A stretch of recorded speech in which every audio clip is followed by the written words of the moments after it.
It's another Friday evening, and although I got home late, my wife Victoria came even later.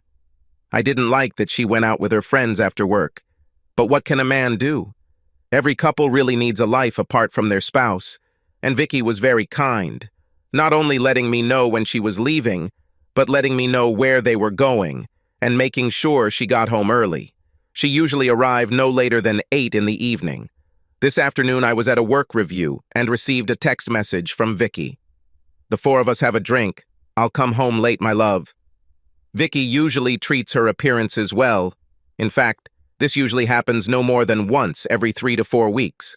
So why does it bother me so much? Well, that's another story. In short, let's just say that I have trust issues with women in general. No, that's not true either. I have trouble trusting people, male or female, who spend time at a bar with their friends and without a spouse, or who frequently travel for business. Vicky does both, but the travel is by far the hardest for me. You may be asking why I have these problems and how they affect my perception of Vicky. I'll tell you a short, sad story so you can see for yourself. I grew up in a bar, literally. My parents owned and operated the most popular bar in our small town outside of St. Louis, Missouri. They also operated an upscale French restaurant in the other half of the bar building. People came from all over the area to eat, and then went next door to the bar and danced the night away. I saw all this, and at an early age my parents drilled prudence into my head. It was the summer when I turned 16, and they decided that I needed to learn business. My older brother and sister both started working in this business when they were also 16 years old. By the time I started working there, my brother was 21, had a degree in hotel and restaurant management, and was running a bar. My sister was almost 19 and just starting college. Of course, at my young age, I was not allowed to work in a bar. I started waiting tables in a restaurant. I deeply resented this requirement because, like most teenagers, I wanted to run around the streets and do things with my friends. I wanted to work as little as possible for a lot of money in what I chose, preferably in a place where I could flirt with a lot of young, beautiful girls. I had only been working at the restaurant for 3 weeks when I started to change the way I thought about things. Oh my God, I saw so many tits that I thought I was going blind. I also got to see a lot of the infamous little black dresses. Several times my father or mother had to come to the door separating the bar and restaurant to send me back to my job at the restaurant. My sister was working that night. She came up to me and said, "Donnie, you better get back to your work and ignore everything you see, otherwise you'll get in trouble." I turned to her and said, "But little sister, this is Mrs. Horton, and she's out with a man. She doesn't even have underwear on. Do you think Mr. Horton knows? God, I can't wait to tell the guys, it's amazing." Sarah looked scared and looked over her shoulder, then muttered under her breath, "Oh shit." About this time, I felt my father's large hand on my shoulder. He squeezed her tightly and said, "Don, come with me right now." He turned and walked through the dining room, past the waiter's counter and into his office. I followed him slowly and, to tell the truth, with fear. That evening I was sent back to work enough to realize that I was going to have a serious conversation with my father. When I entered the office, he looked at me and said, "Close the door and sit down." I thought, oh damn, this is going to be really bad. I almost turned inside out while I sat and watched my father look at me. Finally, he sighed and spoke. "Don, I should have talked to you about this before I let you start working here, but I just didn't. I had to have the same conversation with your brother and sister, and believe me, repetition doesn't make it any easier." "Mrs. Horton is a beautiful woman, isn't she, son?" asked my father. I was so shocked that I jumped a little and felt a little dizzy. I wondered where my father was going with this question and why he changed the subject. While I was trying to formulate my answer, he asked again, "Isn't it?" I swallowed and nodded my head. "Yes," while whispering, "Uh-huh." Dad leaned his elbows on the table, intertwined his fingers, and rested his chin on his thumbs. I still remember his sigh and sad look. Finally, he leaned back in his chair and spoke again. I can still hear his words even 20 years later. He said, "Son, this business is our life and livelihood. It supports the whole family. This provides us with our beautiful home and pool. It sent your brother to college, and it will send your sister and you to college too. This will take care of us all for years to come unless we do something to screw it up. Don, if someone you know comes here with their family, you smile and greet them by name. You can visit him while doing your work if the client wants. But you must remember one very important thing. When you're in a business like this, you have selective hearing and vision. Part of working in the food service and bar industry is discretion. You don't see anything you shouldn't see. If someone you know comes here with someone of the opposite sex who is not part of their family, you call them sir or ma'am, unless they tell you otherwise. You don't remember they were here on that occasion. You especially don't remember anything they did or how they were dressed. If our customers do something off-color, we ignore it as long as we can and don't talk about it outside of the establishment. All staff adhere to the same strict rules. If I ever hear anyone on staff gossiping about a customer, I fire him or her. I've had to fire some really great employees over the years because they couldn't keep their mouths shut about clients. We are known for our discretion and the quality of our food and service. Son, you are young and I know how your hormones are raging. Heck, even at my age, I look at women like Mrs. Horton if I have the chance. Your mom knows that I do it and that you will do it. But she also knows that it's like window shopping. You look and never buy or try on the product. I don't expect you not to look, but I do expect you to be discreet and not make it as obvious as you did tonight. Something else you should know, son, is that people like Mrs. Horton always get exposed. The gossip will start somewhere else and eventually reach her husband. If he was like most men, it would end their marriage. People who cheat on their spouse always become careless, and eventually the spouse finds out about it. We don't want to be the start of something like this. Many of them have young children, and divorce hurts the children very much. Now get back to work and remember what I said. I went back to my job that day and worked in a restaurant off and on throughout high school and college. I never gossiped about clients, but I saw too much deception for a person my age. After I got older and started working in a bar, I would watch groups of men or women come to a boys' or girls' party. I watched as those I knew who were married did things that I knew would not pass the test of marital fidelity. I learned. Perhaps I learned too much because I also learned to be intolerant of people who went to a guy's or girl's party and stayed late. I learned that many people who were in the area on business were having fun and trying to pick up locals. Of course, it's fine if they are not married, but many of them were married, or at least wore rings indicating it. In many cases, they hooked up with one of our married clients. I learned to disrespect and disgust them, but treated them all with the same amount of politeness and discretion. At the end of the day, we really wanted to have a successful business. I noticed that those who came to parties and left early after a drink or two had good, stable marriages. Those who stayed late had difficult marriages and many got divorced. During my freshman year of college, my father hired a new waitress. When I first saw Victoria, I was filled with lust. Working together over the next 2 years, we fell in love. We met, got to know families and other relatives. We talked and discovered that we were kindred spirits. We watched all the traitors who came into the bar and laughed at their antics and stupidity. Finally, the Christmas before we were supposed to graduate from college, I asked Vicky to marry me. By then, we both knew that we had the same ideas about life and would be a couple for life. The only hiccup in our relationship was our parents' request for a prenuptial agreement. Vicky and I knew we were life partners and thought it was stupid.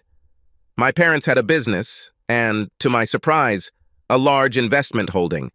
They wanted it to be protected if I inherited it. To my surprise, I discovered that Vicky's parents wanted the same thing. They had a very large fortune and did not want Vicky's potential share to be shared with me if we divorced. The way the agreement was drafted solved these problems. We agreed that everything we owned before marriage or inherited from our maternal relatives would remain with us in the event of divorce. The agreement also covered pensions. Each of us will keep ours. The only thing we divided was the property acquired jointly after marriage. The agreement even covered childcare in the event we divorced with minor children. If one of us traveled more than the other, the children were to be placed in the custody of the parent who traveled less, unless this posed a danger to the children. The day of graduation finally arrived. Vicky earned her bachelor's degree in finance and landed a great job at a local headquartered brokerage firm. I received a bachelor's degree in construction management and a minor in landscape architecture. After college, I worked for a construction company for 2 years, learning the trade. Neither Vicky nor I were interested in a restaurant or bar. My parents turned it into a corporation, and we let my sister and brother run the business. Mom remained an accountant, and Dad was just Dad. He was the boss, even if it didn't show on paper. After 2 years of working for another company, I opened my own construction and landscaping business. Since Vicky and I could barely pay for our house and cars, my parents essentially provided the capital for the family corporation's business. I received a salary to manage it. It wasn't easy for us at first, but Vicky steadily moved up the ranks. Finally, one day, she returned home very happy. She was selected for a position in the brokerage company's compliance department. This is the division that ensures that satellite offices comply with all rules and regulations of the Securities and Exchange Commission. The only downside was that her new job required some travel. Not excessively, only 3 or 4 days a month, but I'm worried about my past. Over time, my business grew. I went from small remodeling jobs to adding rooms and garages to building entire new buildings and landscaping them. I was happy with this arrangement, so I never tried to transfer the business out of the corporation and into my name. I just kept getting bigger and bigger salaries. To my pride, the value of the business and our gross income grew every year. I gradually came to terms with Vicky's travels, but never felt completely comfortable with them, although I was not happy with her nightly walks with the girls. She went out sometimes, but not more than once a month, and was usually home by 8 p.m. Of course, I also had to travel from time to time, and I would sometimes go out for a beer after working with construction crews or office staff. It's just good management. However, I made sure to leave after a couple of beers. I usually returned home no more than an hour later than usual, even if I was meeting with my employees. Unless, of course, Vicky came with me. After we had been married for 3 years, Vicky and I decided to have children. Our first child was Patrick, and then 18 months later, my little Suzanne arrived. She was so tiny, and as she grew, she controlled me. By the time she was 4 years old, she looked exactly like her mother, a younger version. When she gets older, your heart will probably stop. As Vicky's experience in her work grew, she became known as the go-to person to handle difficult situations in offices. She found problems and knew how to help them fix them. If she met resistance, she was not afraid to expose the criminal. If it didn't work, she wouldn't be afraid to call headquarters and use more force. Many of them were office managers who crossed her path and went looking for new jobs. Because of this, Vicky began to travel more. Now she was absent sometimes for 2 weeks a month. I hated it, and so did she. We talked. She thought she was on track to take over the department in just under 2 years. Then she would no longer travel and would receive a very significant increase in salary. We agreed to continue in the same spirit, waiting for such an opportunity.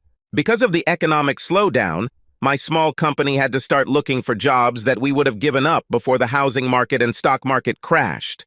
We have already laid off about half of our employees.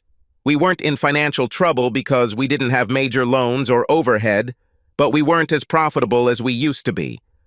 One of the small jobs I went to apply for led my marriage down a path of destruction. Oh, how I wish I had never taken this job. Perhaps then I could remain happily married. Perhaps not. I walked into my office Thursday morning wondering why I even bothered to come in. The night before, I stayed late and finished all the papers that were on my desk. Vicky has been away all week for compliance testing. From talking to her, I realized that she wouldn't be home until late Friday evening, so I worked. This morning, I almost went straight to one of our 3 work sites to spend the day getting my hands dirty and inspecting the work. As many of you know, the best way to keep employees on their toes and ensure quality is for the boss to be on the job with them and able to do their best. I hadn't been at my desk long when my assistant called me. She said, "Don, we have a casual environment here. I try to treat my employees like family. Mrs. Sloan is here and wants to talk about building a deck and landscaping her backyard. Do you have time to visit her?" I remember thinking, nice little veranda and some bushes, but I decided to talk anyway. After all, a couple of days' work might be suitable and would help some men work to feed their families. When Mrs. Sloane walked into my office, I was shocked. I was almost speechless. She looked so much like Mrs. Horton, the first lady I was obsessed with, that I could barely speak. I finally pulled myself together and stood up to greet her. I smiled and said, "Mrs. Sloane, I'm glad to meet you." "I'm Don Patterson." Mrs. Simpson said, "You want to build a porch? This is right?" "Oh, excuse me," I said. "Please take a seat while we discuss your needs. I'm not usually like this, but you remind me so much of a lady I knew when I was younger. It was as if she had just walked into the room. Please forgive me." Mrs. Sloane laughed and then said, "Don, it's me, Jasmine." I guess she saw the uncertainty and confusion on my face because she continued, "You know, Jasmine Horton. Donita and Alfred Horton were my parents. We used to go to your family's restaurant all the time." "Oh my God," I said. "I'm sorry. You were much younger and have changed so much." Jasmine laughed that sexy, tinkling laugh and then said, "Well, I guess we've all changed a little. I was only 10 years old when Mom and Dad got divorced. She took me in and we couldn't afford your prices after—" Sighing, Jasmine began again. "Well, anyway, my husband and I bought a house not far from where we used to live, and he says we can build a porch and a house with a jacuzzi. I think we have something to do, too, if the prices are not too high. When I found out you had a construction business, I just had to see if you'd be interested in it before I contacted anyone else." We spent most of the morning talking about old times and what she and her husband, Stephen, had in mind. After we had a rough idea of what she wanted, I told her I would need to view the house and take measurements before I could make an offer. She said, "No problem, Don. We can go somewhere right now I'm not working, so I don't mind if you want to do it any time." "I'll tell you what," I said. "Why don't I come by today around 1 o'clock in the afternoon? I need to check on my workers and get something to eat, and then I have all day to take measurements and make an estimate. Does it suit you?" Jasmine left the office and I followed her. I told Laura, my secretary, "I won't be here until the end of the day. I'm going to check out all the job sites, grab something to eat, and then go see Mrs. Sloane to evaluate her little job. Just close it when you go home. If you need me, call my cell phone." Everything was going well at work, but I stayed a little longer than I should have to visit one of the property owners. This made me late for lunch and got to Sloane's around 1:30. Jasmine met me at the door, and the first thing I did was apologize for being late. "Mrs. Sloane, sorry for being late. I contacted one of the property owners and waited for him. I tried to call you, but I only had an answering machine." Mrs. Sloane giggled and then said, "Dawn, I told you I'm Jasmine." "I'm sorry I didn't hear the call.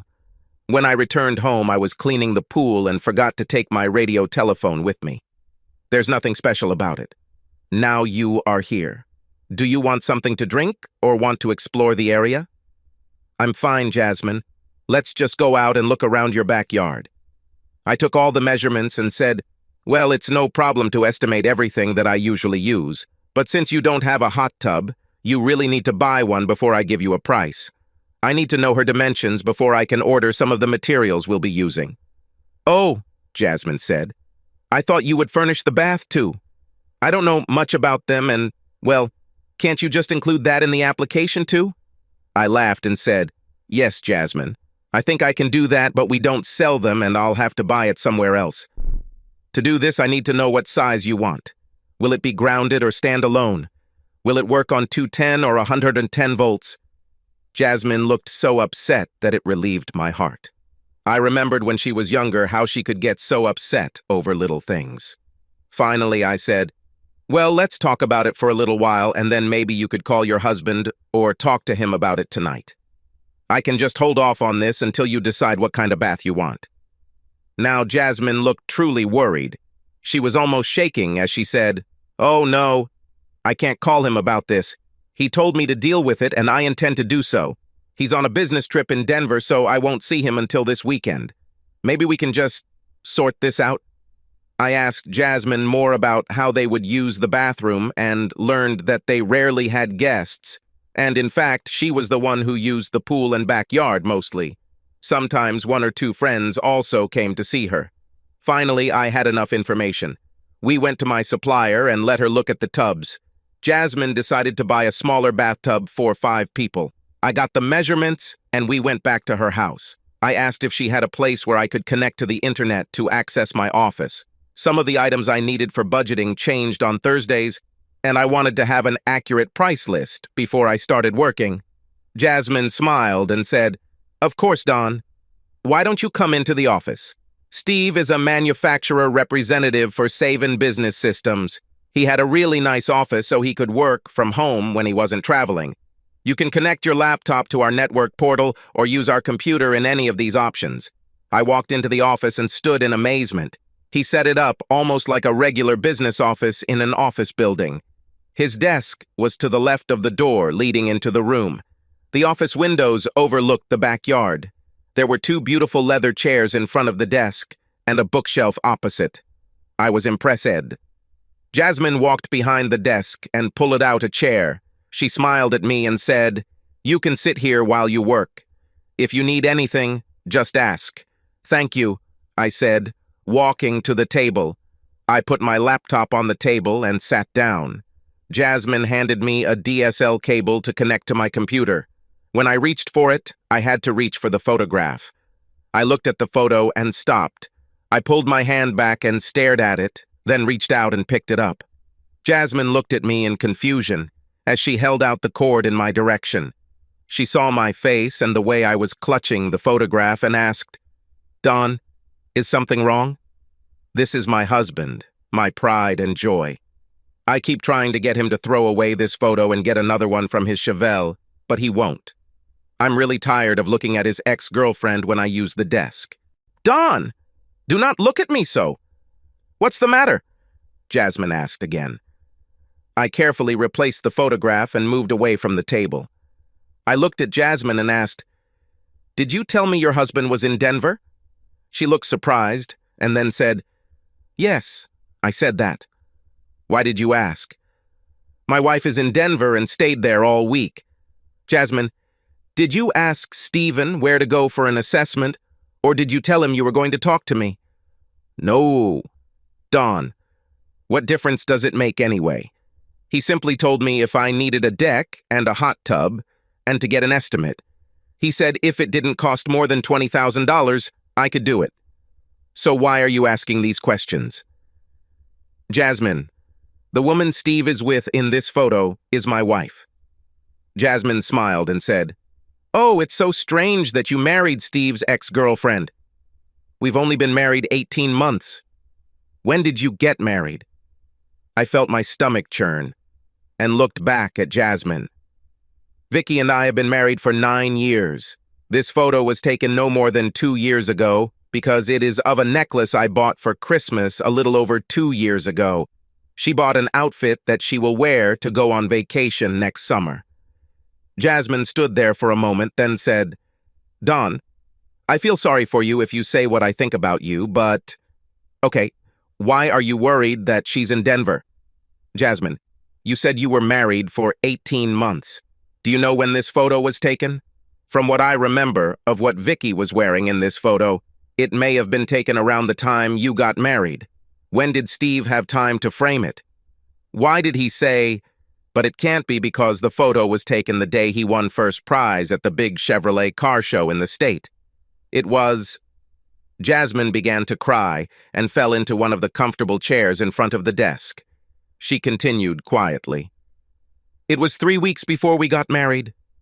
I just never thought. I mean, he said it was an old photo, but he was holding the first place trophy. Damn him." "Jasmine, wait," Don said. "Let's think about everything carefully. I saw all this while working in a restaurant. I learned to ignore other people's affairs and not talk about them, because traitors are always caught in the end. I admit it looks bad, but all we know right now is that Steve and Vicky are standing in front of his car, hugging each other. We also know that the photo was taken approximately 18 months to 2 years ago. You are quite younger than us. I don't think Steve could be Vicky's old boyfriend because we started dating when we were 18, and both worked at my dad's restaurant. Although he might be. I know the names of everyone she had a crush on when she was younger. No more than you probably know Steve. By the way, how old is he? He, he's 29, and I'm 27. Ha. Well, this is possible because Vicky is not yet 31 years old. I just do not know. Crap. What should we do now? If we ask them about it, all they will do is deny it, regardless of whether they had an affair in the past or not.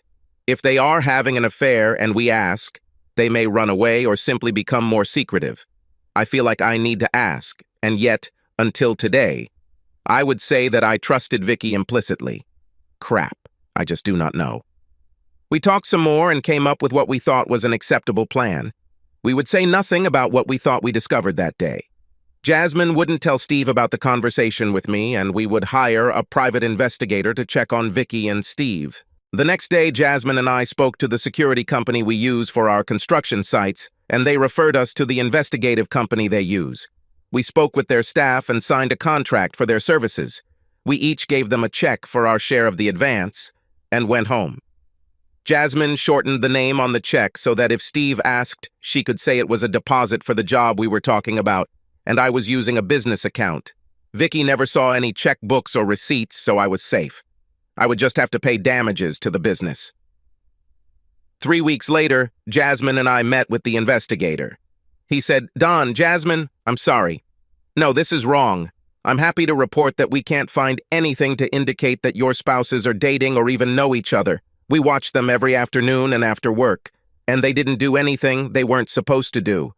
The only unusual event was last Friday, when Mrs. Patterson and several of the women she works with went out after work. They went to several bars in St. Louis and danced with several men each. Vicky danced with Steve once, but it was decent. There was space between them, and neither of them allowed their hands to wander. There was no kissing or anything untoward. No one else saw them talking to each other after the dance. I hid and leaned back in my chair. I looked at the investigator, then at Jasmine. I was beginning to believe that this whole mess was the result of my ingrained mistrust acquired while working in the family business. I checked all the phone records. We even installed cameras and voice recorders in the house, as well as voice recorders in Vicky's car and purse. They were also spotlessly clean. Finally, I sighed and said, "Well, I guess we can just chalk it up to paranoia then. You have no idea how happy I am to know this, but I'm so ashamed that I even thought that Vicky and Steve would do something like that. We can just stop this." Wait a minute. Jasmine, didn't you tell me Steve was going to San Antonio next week? Jasmine looked puzzled, then said, "Yes." What does this have to do with... Oh, we won't have to keep an eye on anyone next week, will we? I think this is exactly the moment when we need them to be monitored. Vicky told me 2 weeks ago that she had a compliance check scheduled for next week. I don't remember exactly where she said she was going, but I think it was Austin, Texas. Depending on where in these cities they stop, the distance between them may only be about an hour or maybe less. We've pretty much established that they don't occur here in this area. I think we need to at least check this next trip. If they come out clean after this, I'm willing to admit that I acted like a paranoid fool despite what we saw in this photo. It's reasonable to assume that if they were old friends, Vicky would have allowed him to take a photo of her with him and his trophy. Throughout all the uncertainty and investigation, Jasmine and I could see no signs that Vicky or Steve were treating us any differently. They were exactly the same as they had always been. I thought and thought, but I couldn't figure out how Vicky was different from when we were dating or right after we got married. She treated me as if I was the only man in the world. She came to me for sex and had sex with me when I asked, just like she always did. She was as loving and attentive as at any other time in our lives. The Friday night before Vicky's next trip, we went out for dinner on a date. Later that night, when we were snuggled in bed, I asked, "Vicky, do you remember how we worked at Dad's restaurant and laughed at all the cheaters and people who did inappropriate things?" I thought I felt a slight tension in Vicky's muscles, but I couldn't be sure. She smiled and turned her face to me, then said, "Yes." Some of these people were definitely dumb. Every now and then, when a man or woman at work does something like this, I think back to those days and think how stupid they were. Why did you ask? Oh, one of the men at work thinks his wife is cheating on him, but he hasn't found anything to prove it. When he told me about his fears, I remembered those days and told him to just relax. I told him if she cheats to keep his eyes and ears open, that eventually the cheater will always be found out. I told him that the more time he takes to sort things out, the better it will be for his children, because divorce always hurts children. Vicky looked a little sad as she said, "Why do you assume that a marriage will automatically end in divorce? Maybe the wife really loves her husband and maybe the affair doesn't mean anything to her and she doesn't want a divorce." "Oh no, Vicky. He's just like me. He's used to seeing people in bars and has the same low tolerance for cheating as we do. I can't imagine him just agreeing to a long-term fling like you or I would. I think he might agree to a one-night stand, but as far as a fling goes, no way." Vicky tensed again when I said I wouldn't agree to a long-term relationship, but then she smiled and turned to me. She kissed me tenderly and said, "Well, I'm glad you're still the man I married. We both know about outright affairs and the heartache they can bring. If he really has problems, bring him to his senses, and perhaps you and I can help him recover." Good night, sweetheart. Vicky and I settled into our bed and drifted off to sleep. However, judging by the amount of tossing and turning, neither of us fell asleep very quickly. The next week was very difficult for me.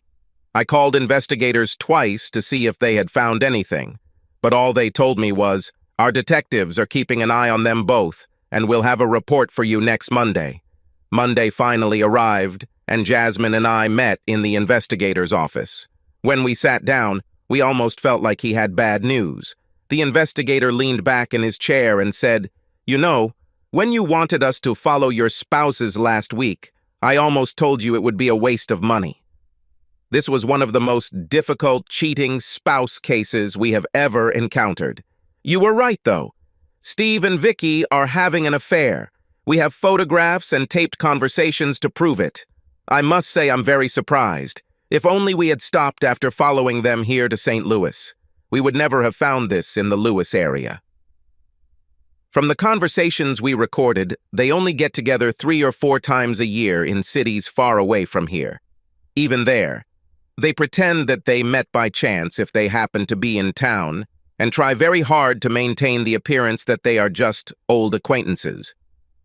However, what we found was a pair of very smart traitors. They went to 2 different cities and stayed in 2 different hotels. However, they met at the 3rd hotel, and even then they did not stay in the same room. They rented separate rooms at different times, but the rooms had an adjoining door. Steve paid for his room in cash, so there was no paper trail. Vicky registered as Angela Foster and used a credit card in that name with an address in Washington, Missouri. She had a government ID in the name of Angela Foster. Steve checked in as Stephen Allen, again using his government ID card for identification. Also, they only rented these rooms from Tuesday to Thursday. They did not stay long and only saw each other on those 2 days. I sat back in my chair and thought. I said, "Foster, Vicky's maiden name is Victoria Angela Foster. Jasmine just said, Allen is Steve's middle name." "Well," I said, "I think it's all over, except for the tears.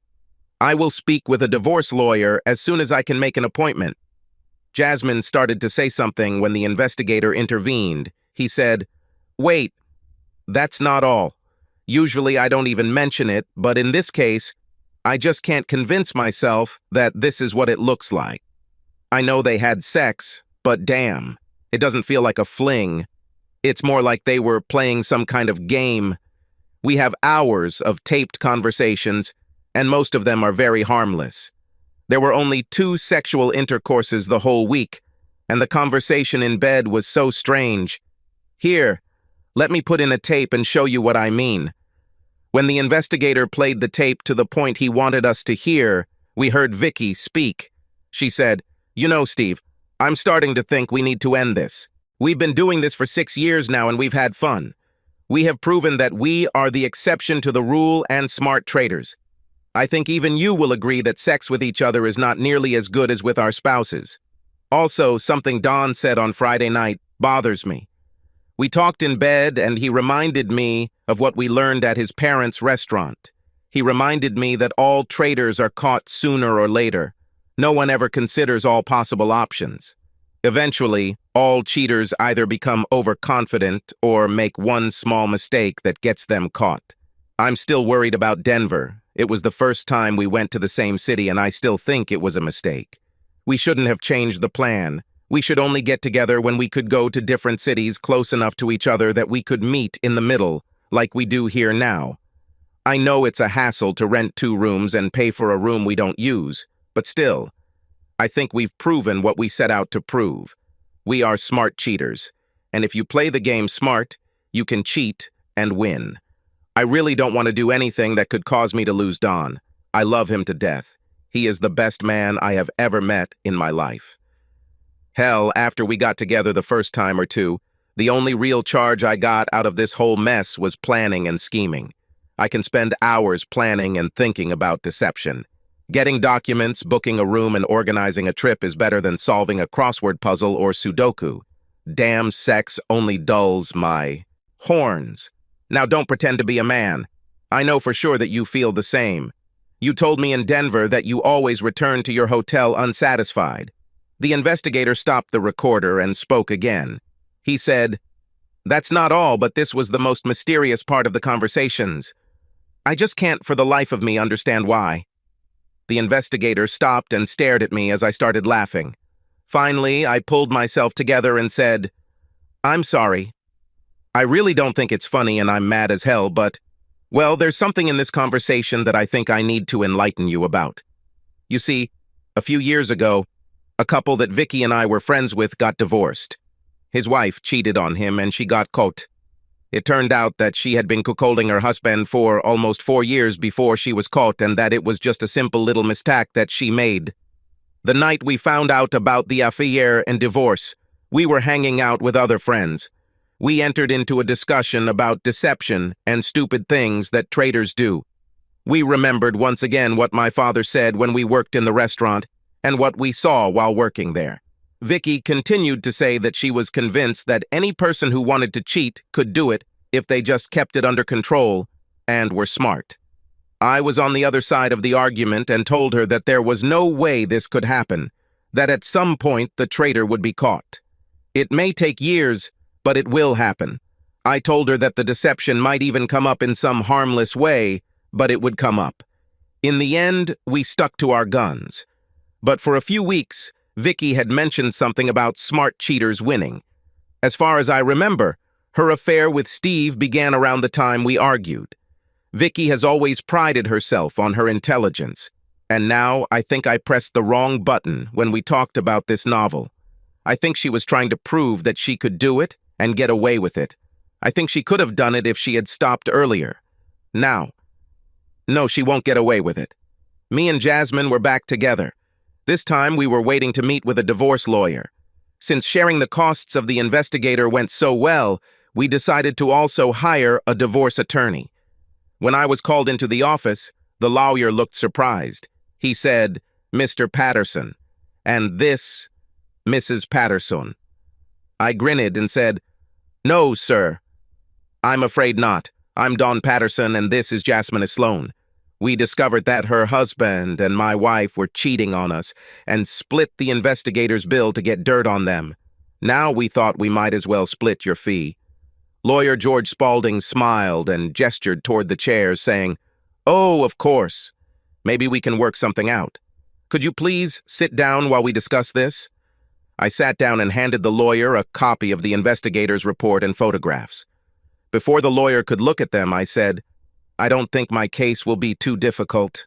I also brought a list of everything Vicky and I own and when and how we acquired those items. I also have a copy of our prenuptial agreement, which states not only how we will divide property, but also who has custody of the children. All I want is a divorce due to adultery and a settlement according to the prenuptial agreement. I'm afraid Jasmine's case will be a little more complicated." I handed my lawyer the documents I had brought to confirm my divorce. I sat back in my chair and waited for him to look through the forms. After the lawyer completed the paperwork for me, Jasmine gave him almost the same thing for herself. The only difference was that she didn't have a prenuptial agreement. The lawyer explained to us the essence of the divorce process, the time frame, and the schedule of his fees. He then discussed what Jasmine would want from her divorce if she could get one. Finally, he said, "I think I've had enough for now. I need to review all the documentation and the investigator's report. If I have any questions, I will of course call. Otherwise, I will prepare the documents and move on. Do you want me to just hand out the papers or call you first?" Jasmine and I wanted a call when the documents were ready to be served. We left the office and returned to our business, agreeing to keep in touch. 2 days later, George Spaulding called me. After the pleasantries were over, George said, "Don, I looked at everything you gave me, and I have to say that this is the strangest case I have ever seen. I even asked 2 of my partners to review it, and they agreed. Sure, there was cheating, but damn, man. I think it's pretty obvious that the woman loves you and, well, damn, it doesn't even look like an affair. It's almost as if it was a game and they had to have sex to play. Don, are you sure you want to continue with this scam? I mean, damn, from everything you said, you had an almost perfect marriage. You didn't fight, your sex life was above par, you seemed to love and respect each other. Don, if you don't mind me saying so, it's almost as if you were playing the game too. Now it's your turn, and the only choice you have is divorce. Can't you talk to Vicky and forget about it? I know you listened to the tapes, and she told Steve that they needed to break up, and that it was basically just a game for her." I sat down and thought again. Finally, I said to George, "No, George." I asked myself the same question, and one day I thought I could do just that. I think if it was just a game and they weren't having sex, if they were only together in an emotional or, better yet, pretend romance, I might be able to ignore it. I think at first maybe Vicky was just upset that I made fun of her belief that she could be a smart cheater. She simply could not accept my statement that there were no smart traitors and that it was a foregone conclusion that traitors would eventually be caught. If she hadn't taken the final step and let Steve make love to her, I might have forgotten about her cheating. It just went on for too long. I mean, fucking 6 years. Even if the sex was lousy and they didn't get as much pleasure from each other as they did from Jasmine and me, it was still adultery, and she had to pay the price for it. George sighed and said, "Well, it's your life. I just hate doing this to you. I have documents ready to submit. When do you want her to be notified?" I smiled and said, "Well, George, he and Steve are on the East Coast this week. She should be back late Friday afternoon. Can we notify her on Friday at work? I'm guessing her plane lands at noon, so she should be in her office at, say, 3:30 or 4. I'd like her to be notified and given the tape I have for her. This is a fragment of her conversation in which she and Steve talk about the breakup. You can listen to it, of course. But at the end, I say, they lost. Like I said, cheaters will always screw up and get caught. On Friday morning, I gathered all my crew in my office before they headed to their work sites. I explained that Vicky and I were getting a divorce and why. I told them that they should not take orders from her and not tell her anything more about the business or my personal life. When they left, Laura, my secretary, said, "Oh, Don, I'm so sorry. I just can't believe Vicky would do something like that. I still remember how she hates traitors." Laura laughed and continued, "I mean, some of the comments she used to make when we saw someone we knew doing something like that." At 4:10 the same day, my lawyer called me and said that the documents had been served. Around 4:30 that same day, I received the phone call I had been dreading.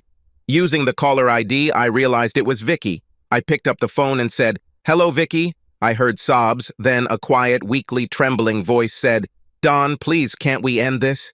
You know that I love you with all my heart. I know I was so stupid now, but you pissed me off the hell that night when you lectured me in your arrogant way for saying something a smart cheater could get away with. Don, for the first year, all we did was plan and meet just to show that we could do it.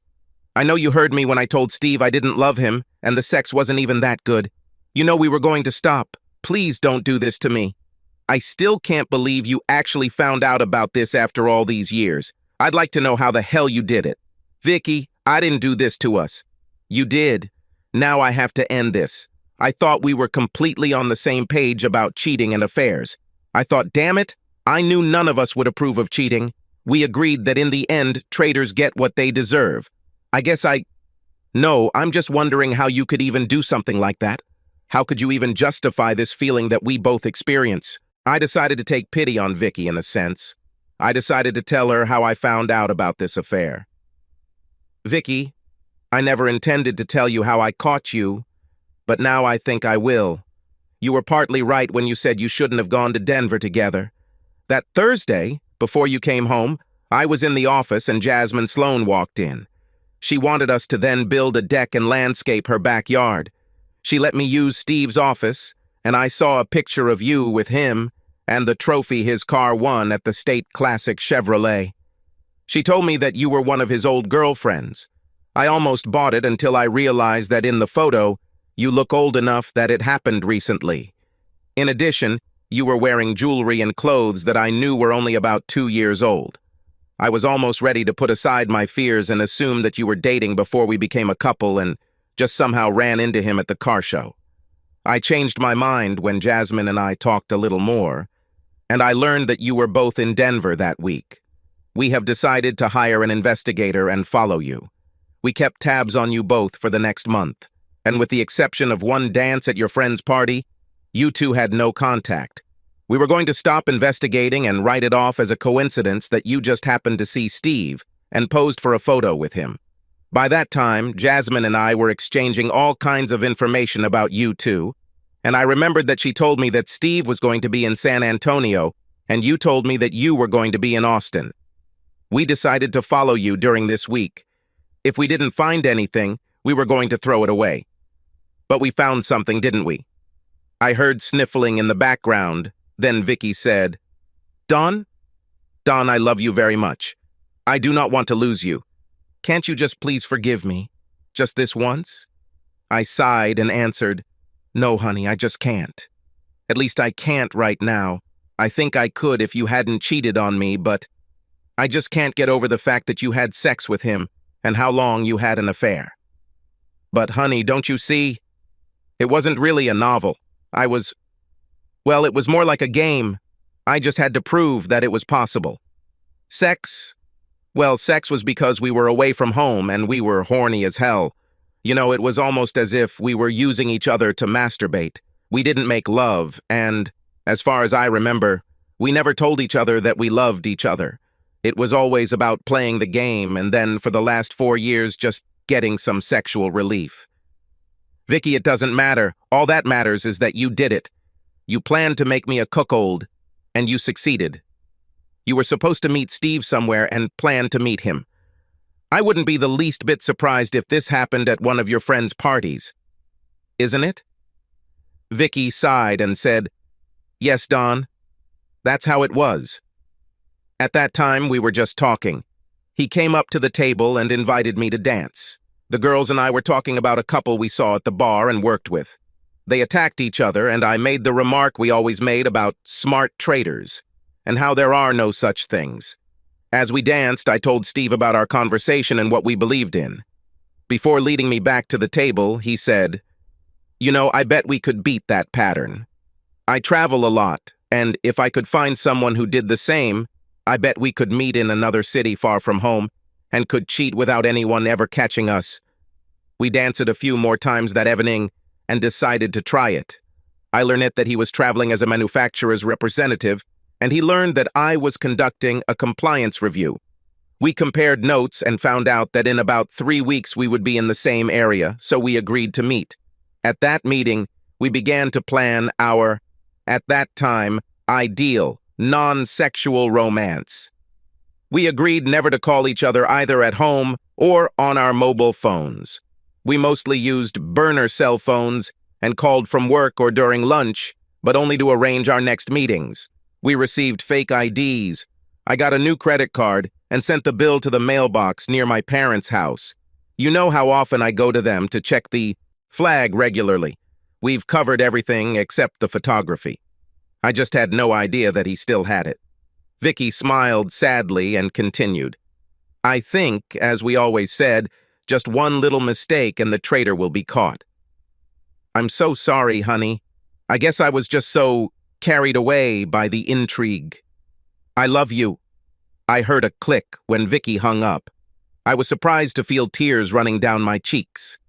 I sat back in my chair and thought, I never knew when Laura said goodnight to me. My next memory was how I shuddered because it was dark outside. Before the final decision on divorce and at different times, both sets of parents tried to dissuade me from divorcing Vicky. Perhaps the most sincere request came from her parents. One Saturday, they called me and asked if they could come to my house and visit the children. Naturally, I agreed. After they had some time with the kids, all three of us adults sat in the lounge chairs by the pool in the shade, watching the kids in the pool. Vicky's mother turned to me and said, Don, we all know that my daughter has made a complete ass of herself. When she came to our house that first night, she was devastated. We had a hard time getting out of her what was wrong. She was hysterical and said she had ruined everything. We finally calmed her down enough to get the whole story out of her. She showed us all the evidence you had on her. Dawn, I have to say that if I had caught her father doing what she did, I would have left him too. But can't you do what I say instead of what I would do?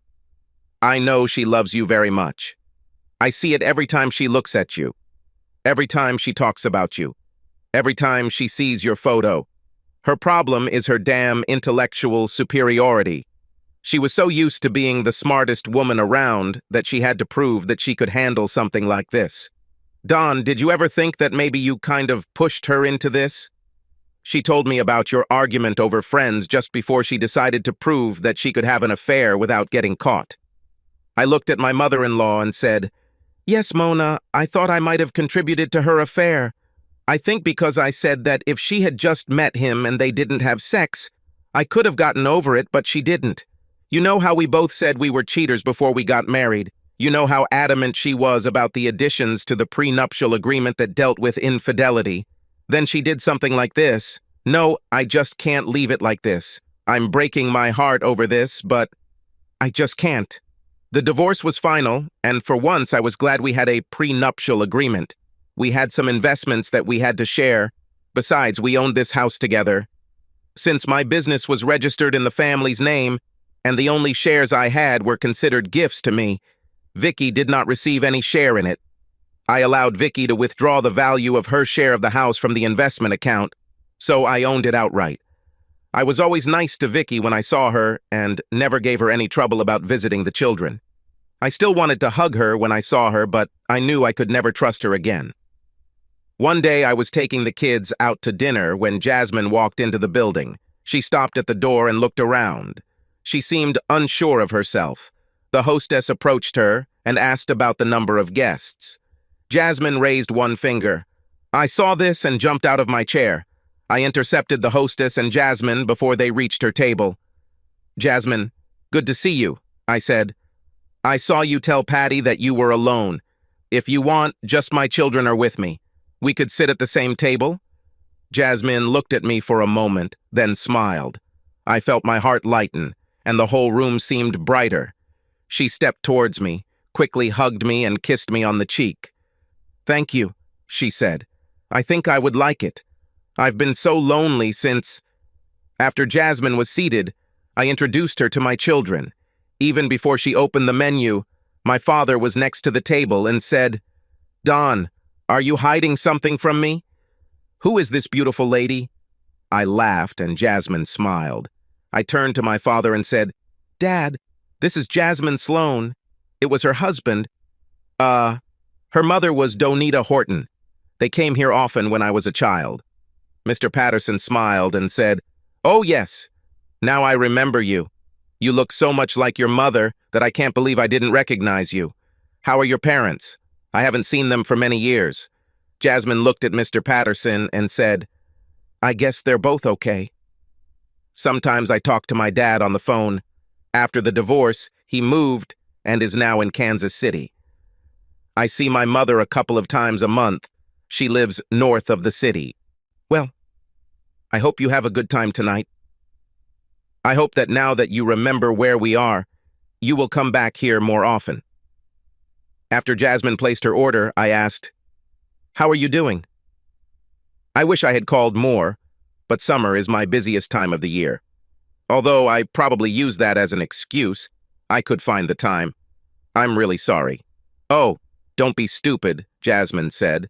I know that you are busy and I didn't call you either. In fact, I'm here tonight to celebrate. Steve finally gave in, and today my divorce was final.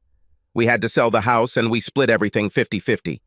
Because of this, he fought child support and got a divorce. But since he was the one who didn't want me to work, I eventually won. I had to rent a small, crummy apartment, but as soon as I find a job, I'll find a better place. After eating, the children became more and more restless. Jasmine and I talked and even ordered a second bottle of wine. Finally, I said to Jasmine, "I think I need to go before these two bullies ban me from this place. It was really great talking to you again. Maybe we can do something similar again?" Jasmine smiled and nodded her head. She said, "I would like that. I can afford it." She called the waitress and asked for the bill. The waitress smiled and said that both bills were paid. I laughed and said, "That old bastard. I usually cry and he knows it. I think he's trying to set us up."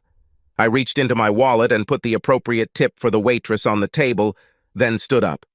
"Come on, children. Go say goodnight to your grandparents and let's go home." I helped Jasmine up from her chair and offered her my hand. "May I escort you to your chariot, my lady?" I asked. Jasmine smiled, took my hand and said, "You can, good sir." As we waited for the kids to return, I turned to Jasmine and said, "You know, I really don't want this night to end. Before you came, I was hoping that I could get home in time to just sit by the pool and relax. All I was looking forward to was spending the night alone with the kids." Jasmine looked at me and said, "Me too. Except that we don't have a pool in our apartment and I don't have kids." "Jasmine, it's still early. Would you like to come visit me again after I put these two to bed?" Jasmine smiled and nodded her head affirmatively. She whispered, "Yes, I would really like that." After the kids went to bed, I stocked the refrigerator with wine, beer, soft drinks, and ice. I placed it between the sun loungers by the pool and told Jasmine to choose for herself. I reached for the Pepsi and leaned back in my chair. Jasmine also took a Pepsi. I looked at the pool, glistening in the dim light, sighed, and turned to Jasmine. I said, "You know, I think your mother is partly responsible for my divorce. Oh, damn. I'm sorry, Jasmine. I shouldn't have said that. I was just wondering." "Well, I mean," Jasmine sat and looked at me in horror. I thought I saw a small tear in her eye. I rose from my chair with difficulty and sat down on the edge of Jasmine's chair. I wiped a tear from the corner of her eye and said, "Let me now explain that I made a complete ass of myself. When I was 16, I had only been working at the restaurant for about 3 weeks when your mother walked in with a strange man. They had dinner and then went to a bar to drink and dance. I always thought your mother was the most beautiful woman in the world until I met you. Anyway, I couldn't take my eyes off her, and my father not only saw me looking at her, but also heard me say that I should tell my friends about what I saw when we got there. To school next Monday." Phew, I still remember the reprimand and lecture that I listened to that evening in his office. I think that evening, however, influenced my thoughts and beliefs about marital fidelity to this day. You know that later Vicky came to work with us and was given the same lecture. We used to talk so much about our experiences and what we saw in the restaurant. I thought we agreed with my father's philosophy. Maybe, although I was too stubborn about fidelity for my own good. I just thought that my meeting with your mother that night set me on the tough path I've been on throughout this whole case. I'm sorry, and before you ask, no. None of my family or our employees ratted out your mother. I don't know who did it, but it was almost a year after that incident before your parents got divorced. And as far as I know, that was the only time she and her male friend were in a restaurant." Jasmine looked at me and said, "Well, maybe something good came out of this mess then, or maybe not, depending on how you look at it. You know she married this man and they lived together until he died in a car accident a few years ago. I'm not sure, but I think she cheated on him too. I have always heard that once a cheater remains a cheater. After I was sure Jasmine had stopped crying, I returned to my chair and we started talking about more interesting things. I learned that she had a degree in accounting and had worked in accounting for some time. I smiled to myself because I remembered my mother complaining about how she wanted to get more rest but couldn't since she did the books for the bar and restaurant, and also helped supervise the wait staff. I also thought that I should hire some kind of nanny for Laura. Maybe. The following Wednesday, I hadn't been home from work long enough to do anything other than drink a glass of water when I heard a knock on the front door. I opened it and was hit in the chest with something soft but heavy. I focused my gaze and saw Jasmine crying, hanging on my neck and trying to kiss me. She said through tears, "Thank you." "Oh, thank you. Your parents called me and offered me a job. I went for an interview and test and they hired me. I start tomorrow. They pay me too much and—" She started crying again, and I just hugged her to my chest and stroked her hair. Over the next few months, Jasmine and I grew closer and closer. I started taking the kids out to dinner 4 or 5 times a week and seemed to space out the visits so that the accountant was free to dine with them. Christmas came and Jasmine was invited to dinner at the Pattersons. Me and Jasmine both helped prepare the New Year's party at the bar. My father and brothers and sisters constantly complained that we were of little use. Every time they looked for us, they found us hugging and kissing. However, all this was said in jest. By this time, we were already an established couple. Every invitation one of us received automatically included the other. Valentine's Day has arrived. It was another big day for the restaurant and bar, so Jasmine and I had to work again. After most of the customers had left the restaurant, I walked into the restaurant part of the building and said, "Jasmine, could you come to the bar for a minute, please? The band is on break, and I need you to help me get on stage for a moment." Jasmine smiled and said, "Of course. I needed a break from this place anyway." When we got on stage, I asked Jasmine to hold the microphone stand while I knelt down. I pulled on its base and then raised my voice.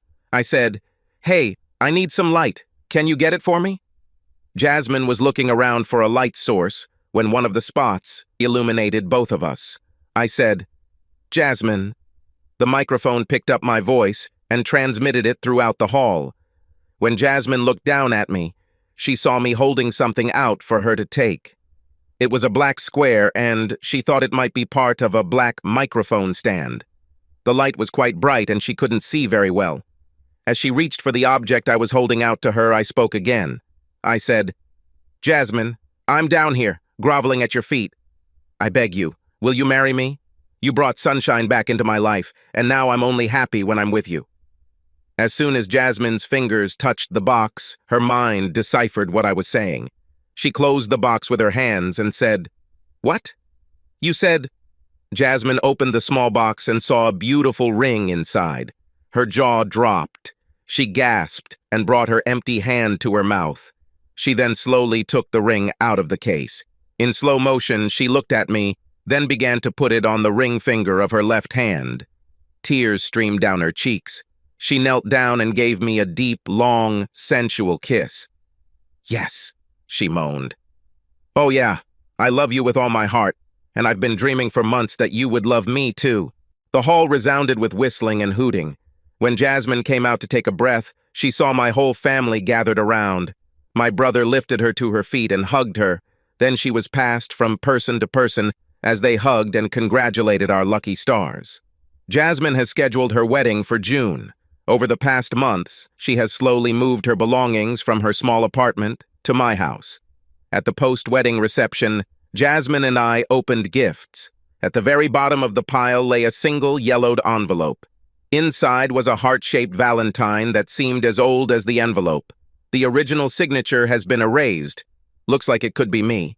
On the valentine were written the words, "I received this valentine from the only man I have ever loved on our first Valentine's Day. Since then, I have carefully kept it. Somehow it seems fitting that I pass this on to you now. Perhaps this is a symbolic transfer of his heart from me to you. May the rest of your lives be filled with love and attention for each other. May you never break another's heart or allow foolish pride to tear you apart. Congratulations. I wish you both a life full of love and happiness. With all my love, Victoria.